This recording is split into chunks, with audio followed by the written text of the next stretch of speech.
Back to politics. Mimi ni jamaa yako Kalonde wa Kalonde Mkalai, aka Kibeng Kalonde Mkalai. Nashukuru sana for the people of the internet, wale wote ambao wananifuatilia. Mimi nashukuru sana kwa support yenu, nashukuru kwa nyie kulike, kucomment, then na kushare vile vitu ambavyo tunafanya hapa mtandaoni.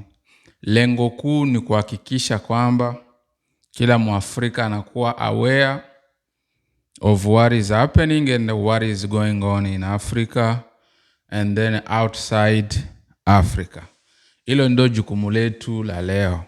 Lakini leo tutaongelea Pan-Africanism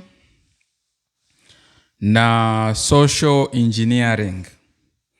Kwa sababu ni viongozi wengi ambao wametutangulia, ni watu wengi ambao wamepigania kuhusu Afrika kuwa kitu kimoja, au zile inchi zote za Kiafrika ambazo wazungu walizigawa zianze kufanya kazi pamoja. Hiyo imekuwa ni mfupa mgumu, inakuwa ni kitu kigumu, especially wale watu ambao wako kwenye power. Kuna watu ambao wanakubali kwamba tuungane, na kuna kigundi kingine kinasema haiwezekani kwa sababu kila watu wana uongozi, wana mamlaka na wamejimilikisha hizo nchi. So it's a little bit hard to convince every African leader to unite and having like one Africa, one currency, one military army. Unaona, kwa hiyo inakuwa ngumu zaidi kuona viongozi wote wakikubaliana kwamba hata tufanye haya mambo ili tuweze kufikia malengo. Na ukiangalia kabisa, kwa mfano sasa vile ukiwepo Marekani, kama Marekani leo iko na nguvu zaidi ni kwa sababu kwanza moja, wana ardhi ya kutosha. Unaona, wameungana hizi zote 52, hizi 50 states zimekuwa nchi moja ili waweze kufanya kile ambacho wanatakiwa kufanya. Na sisi wa Afrika ili tuwe na nguvu zaidi, kuna mambo ambayo haipingiki. Kuna kitu ambacho inabidi tukifanya. Ili tuweze kukifanya inabidi tushawishi wa Afrika wenzetu, inabidi tufikie sehemu tukubaliane. Kuna mambo ambayo inabidi tuyafanye ili tuweze kufikia kuwa na Afrika moja, Afrika yenye kuwa na jeshi moja, Afrika yenye kuwa na pesa moja ambayo ni African currency, Afrika ambayo haitakuwa na border visa restrictions.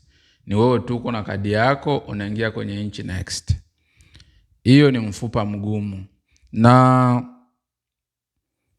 kigumu sana zaidi ni tukichukua tu kwa mfano nchi na nchi. Kuna nchi ambazo zimebarikiwa kufuatana na viongozi wao walichukua muda wa kusocial engineering zile kabila zote ndogo ndogo za kwenye nchi, ikakuwa kabila tu moja la kitaifa. Kwa mfano sasa vile kuchukulia Tanzania wao wana uwepesi mzuri wa kusema kwamba kwa sababu ukabila Tanzania haupo. Utasikia tu mimi ni Mtanzania, au ametokea Arusha, wametokea Mwanza, wametokea Mbeya, au ametokea Shinyanga ama Kigoma pale, wote wanafahamika tu kama Watanzania. Na wewe unaweza toka huko kaenda kugombea sehemu nyingine, ama unaweza toka huko kaenda kugombea sehemu nyingine. Hiyo tunapaswa tumupatishie maua ama flowers Mwalimu Julius Kambarage Nyerere kwa kazi ambayo alifanya, kazi ngumu sana, na alipata bahati sana kupata huo muda, kama alikuwa na muda mrefu wa kusema anahakikisha nchi inakuja pamoja na inakuwa na national identity. Sasa kuna nchi nyingi za Kiafrika hiyo national identity hawana. Tukichukua kwa mfano sasa vile the DRC, Congo ni nchi ambayo haina na ile tu national identity, kwa sababu ni nchi ambayo ina lugha 4 za kitaifa ambayo ni Kikongo, Kiswahili, Lingala and Chiluba. Kwa hiyo ukikutana Mkongo ambaye anatokea South East wa province ya Manyema ama ya Katanga ama ya Kisafo North Kivu, yeye anaongea lugha yake ya asili, anaongea na Kiswahili. Ukikutana na mtu ambaye anatokea Kasai, anaongea Kikasai, pia maybe anaongea na Kifaransa. Akiwa ametembea sana anaongea pia na Kiswahili ama Lingala. Ukienda huko sehemu nyingine, sehemu ya Kinshasa, utakutana nako watu kule wanaongea Lingala. Ukienda huko Mabandundu wapi huko sehemu nyingine wanaongea Kikongo. Kwa hiyo sasa inchi kuja pamoja na kukubaliana, ukienda hata Kenya ukabila uko mwingi sana. Sasa kama ndani ya inchi kuna mgawanyiko, na huo mgawanyiko umeanza kuanzia kipindi hiyo inchi napata uhuru. Kwa sababu mgawanyiko ambao uko Kongo sio kwamba ni mgawanyiko ambao umeanza leo. Sio kwamba ni mgawanyiko ambao ulianza kesho. No, ni mgawanyiko ambao wazungu walikuja wakaukuta, wakaona kwamba ili hao watu wasiwe na nguvu ya pamoja, deusi tushaigawa inchi inakuwa ni Kongo. Tukiwaweka wao wanaongea lugha moja wote, wao wanasikilizana wote kwa pamoja, itakuwa ngumu. Na kukija kiongozi ambaye atakuja amue kwamba acha tuunganishe lugha iwe tu moja hapa DRC, au tuwe na lugha tu moja Kenya, unaona itakuwa very easy kwa hao watu kuendelea na kufanya mambo yao. Kwa sababu ukichukua kwa mfano wale watu wa DRC, kitu ambacho kinawaunganisha pamoja ni hiyo tu nchi ya Kongo. Lakini ukimove kutoka kwenye eneo moja kwenda kwenye eneo lingine, inakuwa ngumu wewe kuelewa kwamba kwa nini wewe unaongea Kiswahili, mwingine anaongea Kasai, mwingine anaongea Kikongo, mwingine anaongea Lingala. Ukienda hata sehemu na South Africa, wewe kama na 11 national local languages, unaona. Kwa hiyo kutakuwa mvutano. Kiongozi akichaguliwa watasema kwamba huyu kiongozi anatokea sehemu gani, huyu kiongozi ni wa eneo gani, kabila lake lina nguvu kiasi gani. Na kuna wengine wanafikia mbali kwamba wanajimilikisha inchi, kwamba hakuwezi kupita kabila lingine, ni kabila letu ndio ambalo litakaa hapo. Sasa kwa sisi ambao tuko napigania na kupambana kwa Afrika tuungane, vita inabidi ianzie ndani. We have to start the fight inside our local governments. Yani hizi nchi za ndani zikae kwanza, ziwe na lugha moja moja, ziwe na national identity. Na kwa sasa hivi viongozi au marais wana nguvu nyingi ya kushawishi watu, kwa sababu ili uweze kufanya social engineering inabidi uwe na nguvu mingi, inabidi uwe na ushawishi wa kutosha. Unaweza kuwa na ushawishi wa kijeshi, unaweza kuwa na ushawishi wa kuongea, uko na charisma, unaweza kuwa na ushawishi wa kuongea na uconvince watu kwamba inafikia wakati tuanze ongea lugha moja, ama inafikia wakati vitu vikae sawa. Kwa hiyo Rais sasa vile Mobutu Sese Seko amekaa pale miaka 32 kwenye power. Yeye alikuwa na ushawishi, alikuwa na nguvu kubwa. Engeamua tu kwamba Wakongo wote waanze ongea kwa mfano Lingala, alikuwa na uwezo wa kushawishi. Kwa sababu kama jeshi ilikuwa inaongea Lingala, ukiingia tu jeshi, wewe umetoka Kivu, umetoka Katanga, umetoka Kasai, you have to speak Lingala, unaona. Kwa hiyo yeye alikuwa na opportunity ya kusema unganishe kwanza nchi kwa kupitia lugha, lakini hakufanya hivyo. Hakufanya hivyo kwa sababu gani? Kwa sababu wanajua kwamba hii nchi ikianza kuongea lugha moja, ama nchi yote ikianza kuongea lugha moja na kuvunja makabila yote, kuvunja kila kitu.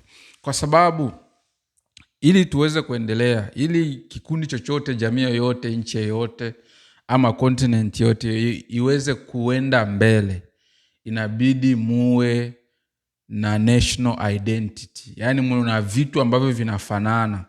Huyu asiwe na mambo yake na uso na mambo yake.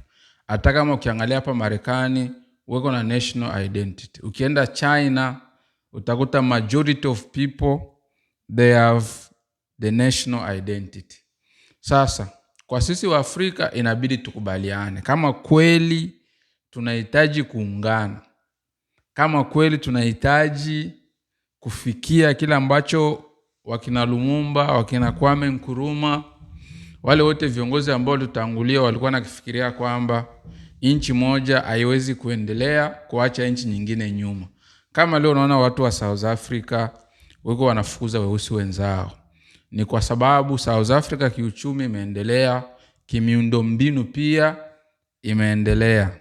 Kwa hiyo imeendelea kwenye mambo mengi, hata hizo opportunities za kazi. Kwa hiyo unakuta wa Afrika wote wenye kutoka DRC, wenye kutoka Tanzania, wenye kutoka sehemu mbalimbali wanakuja South Africa kutafuta hizo opportunities na kufanya biashara. Kwa sababu gani? Hizi nchi nyingine zingekuwa sema zimeendelea kama South Africa, hakungekuwa na huo mgongano. That's why kwa mfano mtu akitoka Europe anakuja hapa Marekani, uweze kusikia Marekani wanasema kwamba these are illegal immigrants. Unaona, kwa sababu nchi za Ulaya na Marekani zimelingana ama zinaendana kiuchumi, ndio maana hakuna hizo vita. Lakini watu wakitoka Mexico au wakitoka South or Central America kunakuja huo mgongano, au wakitoka Afrika ama wakitoka South Asia, zile nchi ambazo hazijaendelea, kunakuja huo mvutano. Kwa sababu gani? Ni kwa sababu nchi ambayo umetokea na nchi ambayo unatarajia uende kiuchumi hailingani.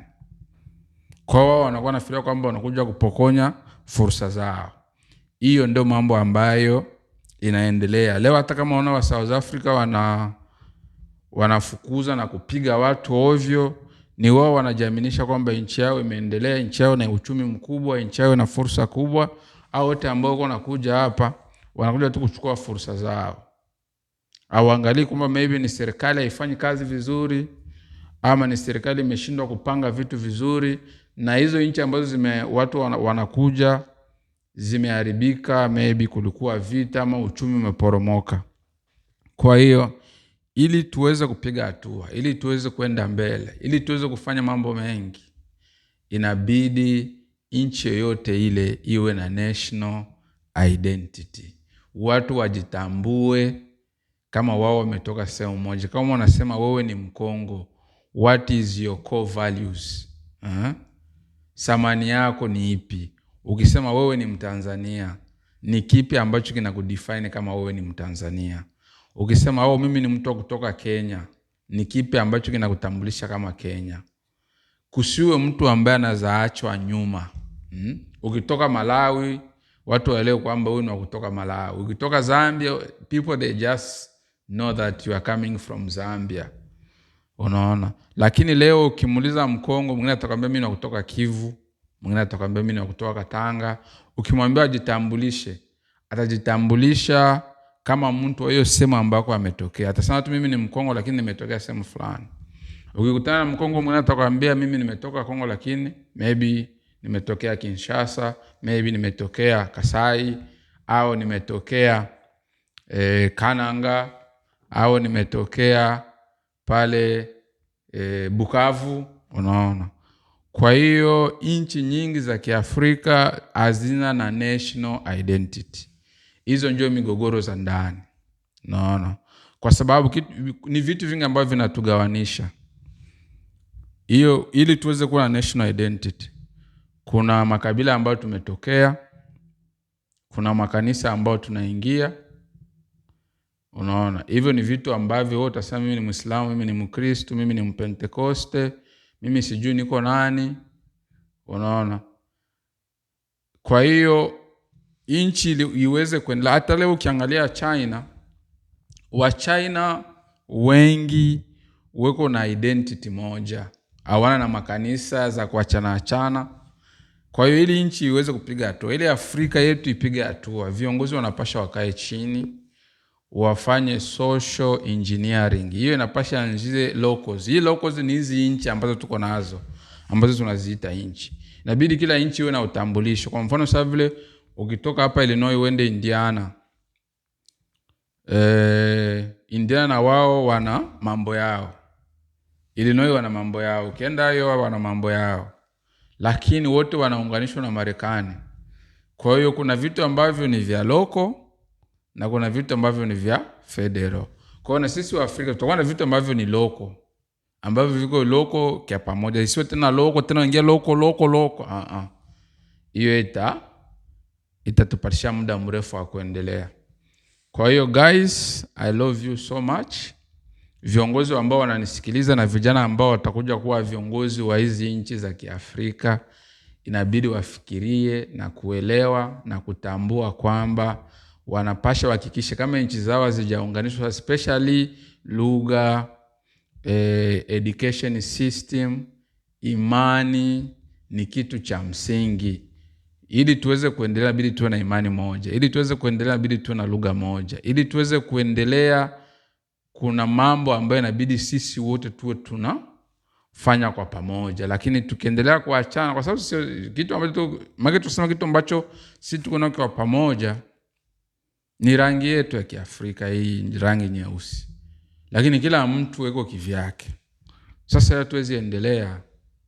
Na hiyo adui amekuwa ametumikisha kwa muda mrefu divide and conquer, kwamba anapasha tugabue kwenye makabila yetu, kwenye madini zetu, kwenye background zetu, kwenye system ya education ili tusiweze kuendelea. Na hicho ni kitu kibaya. Kwa hiyo leo ndo tunagusia hapo social engineering, viongozi wa Afrika na vijana ambao wanatakiwa wawe viongozi wa Afrika. Your mission is to make sure tunakuwa na utambulisho wa pamoja. Hiyo ndio itatusukuma kufanya mambo mengi mazuri, kwa sababu Afrika ni nzuri. Africa is so beautiful, the weather is nice. Yani kila kitu kiko sawa. Kwa hiyo viongozi, na miomba, national identity ni ya muhimu sana. Tusiwe na nchi ambayo inaongea lugha 10, lugha 20. No. Tuwe na nchi ambayo inaongea lugha moja. Na kipindi tutakapounganisha Afrika, tupige kura, tuchague lugha moja ambayo itarepresent Africa in the global scale. I love you Africa. Nakupenda sana Afrika. Viongozi wote wa Afrika na miomba, tujikaze kuwa na national and Africa identity. Hicho ni kitu cha msingi sana. I love you once again Africa. Wake up.